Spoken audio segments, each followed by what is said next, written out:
So previously we have demonstrated how this exact sequence comes from a relative exact sequence with the map Rx here replaced by this map A. Given that exact sequence, we will deduce this exact sequence by showing that this 2 kernel has to be isomorphic, and that's by applying the snake lemma to the following diagram. A key component in that proof is that this kernel has to be 0, so that kernel of the restriction map and the kernel of A must be isomorphic.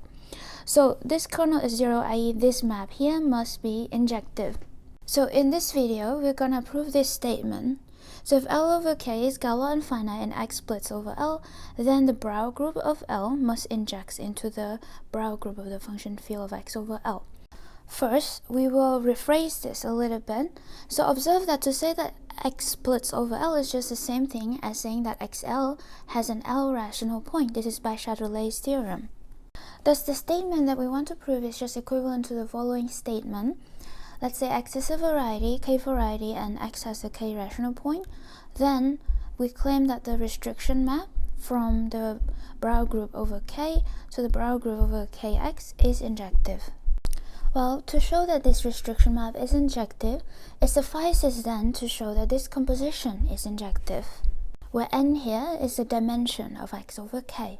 So what is this injection from the Brauer group of Kx into this Brauer group? Well, it's going to be induced by the following map. We have assumed that X has a K rational point, so let's call it P.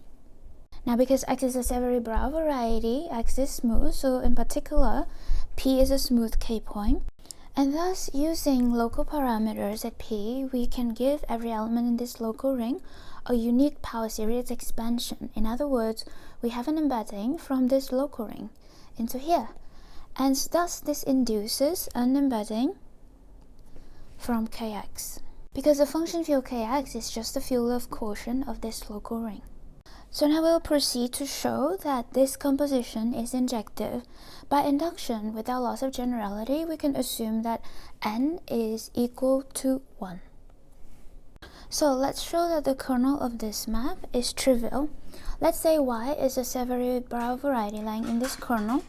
That means Y maps to trivial, the identity here, right? But that's equivalent to saying that Y splits over KT. Now, by Chatelet's theorem, this means that Y must have a KT rational point. To show that Y originally must be trivial is equivalent to showing that Y has a K rational point. So we want to construct a K rational point from a KT rational point, and that's when we do the usual thing we do, which is use specialization. So we view Y as a subvariety of some Pn. Remember, Savary-Brauer variety must be projected. So then we can denote the KT rational point as follows. And then by arguing, we can see that we can assume that these xi are all not gonna have denominators, and then not all of them are gonna be divisible by t, so that we can evaluate this at 0, and this gives us a K rational point. And now, knowing that this theorem then would imply in general that this map here is injective, and then from the snake lemma we know that these 2 kernel are isomorphic, so we can deduce the exactness of this sequence if we know the exactness of the relative sequence. So next we're going to talk about the exactness of the relative sequence.